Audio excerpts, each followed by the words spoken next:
We're not going to have any gold watches from corporate America anymore. And if you want to have your little gold ring, you're going to have to find your niche yourself. The Leading Gen. What will you do with the rest of your life?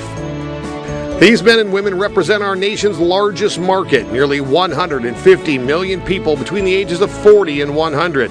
The Leading Gen is a multiple award-winning television series broadcast on 144 public television stations in the USA and Canada in its first year alone. You'll meet more real people who are finding real solutions to real problems they face as they live 20 to 40 years longer than any generation in history. These people are the leading generation. They are the backbone of America. They're your neighbors with inspiring stories of success for the challenges of today and tomorrow. Here is The Leading Gen. What will you do with the rest of your life? Hi, I'm Gino Lamont. I'm a baby boomer, and I've been in the television business for nearly 20 years. Hi, I'm Carolyn Ausman. Like many members of The Leading Gen, I'm starting a new career. We spoke with more than 100 people for this series. We'd like to share with you their inspirational stories.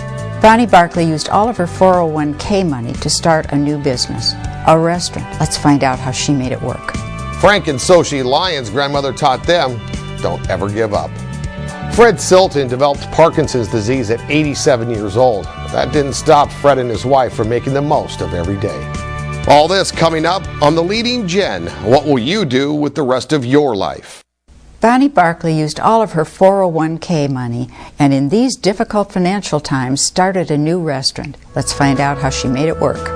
Bonnie, we're here in a restaurant that you started. Cello's. Everybody's going to want to know is why in this economy did you decide to open a restaurant? We ended up getting a nice lease with some great perks on it. We had a wonderful pool of labor, and it just seemed like the right thing to do at the right time. But with the economy the way it was and money being, it's hard to get money from a bank. How'd you do this?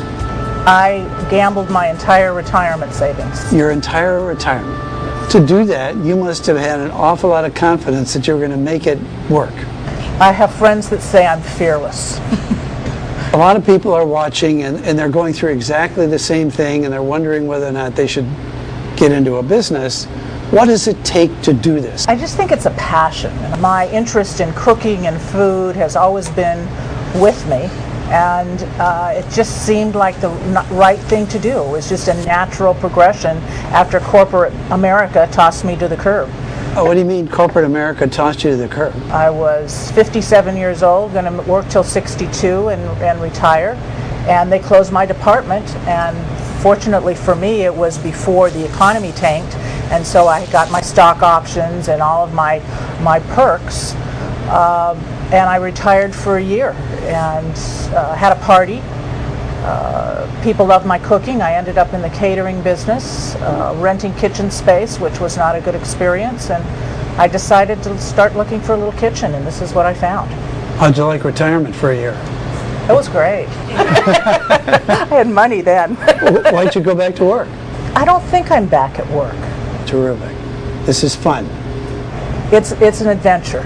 My last corporate experience toward the end was not very good. I didn't like people telling me how to think or what to say, and this is freedom to me. So you're your own boss. That's correct.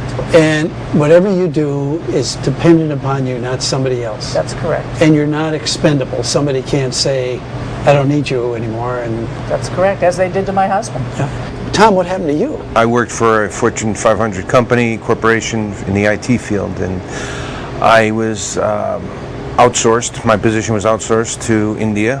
I was a IT project manager, and basically a number, and I was an expendable resource that they didn't need anymore, and was asked to be laid off with 1,600 coworkers.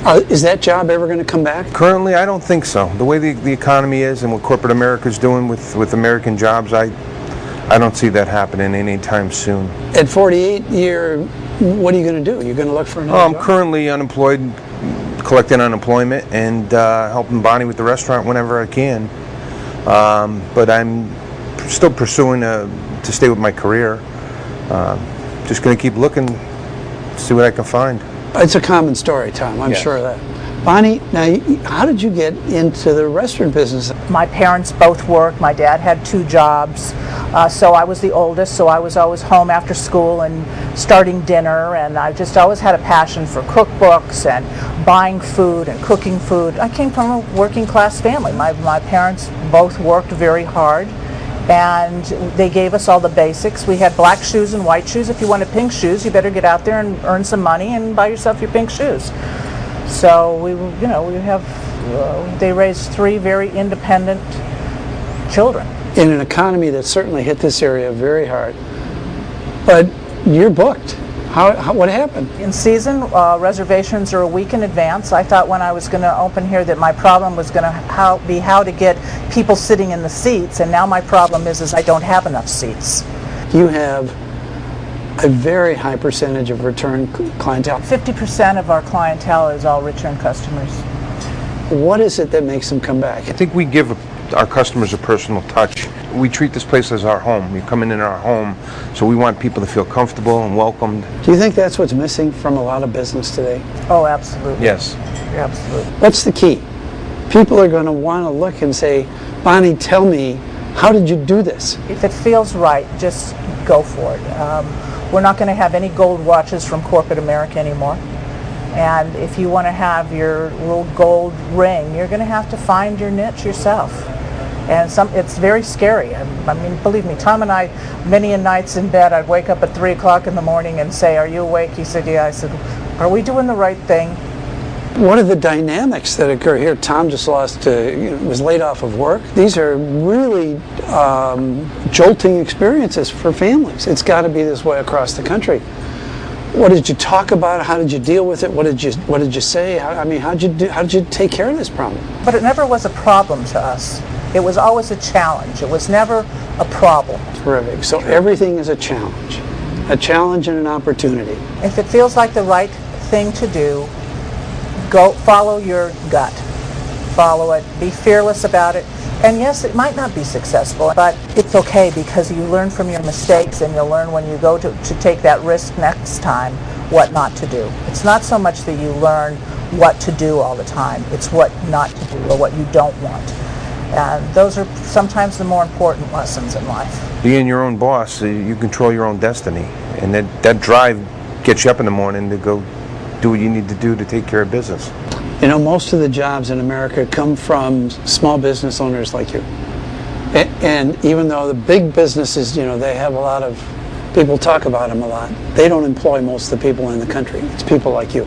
That's correct. It's too bad our government doesn't understand that a little bit better. You got that. What's the next step? Oh, believe me, I have quite big dreams about this. I think that our little concept here, and our restaurant is in a little strip mall, and it's 1,120 square feet, and I think that we have a very franchisable concept. Terrific. So retirement is not a word you're talking about? Oh, no.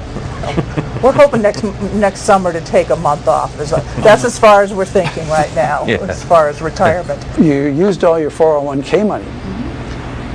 Do you have enough money set aside for the future, or is that going to come as it goes? This is our future. This is it. So you've future. invested in your future. That's correct. That's what this is. Yes. And I think we're going to end up further ahead than we were when we started this. There's something that comes through all this, and with both of you, and that is a positive, can-do attitude. Oh, anybody can have a positive attitude. How do you do it?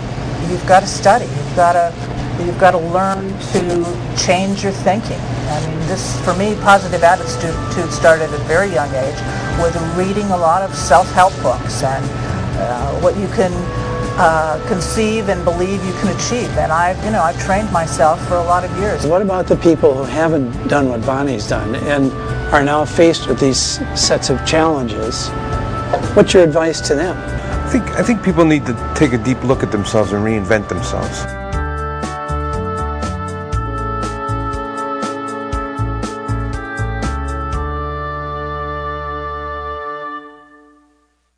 You know, Bonnie Barkley was determined to succeed no matter what, but it takes hard work, not just wishing. You got that right, Gino.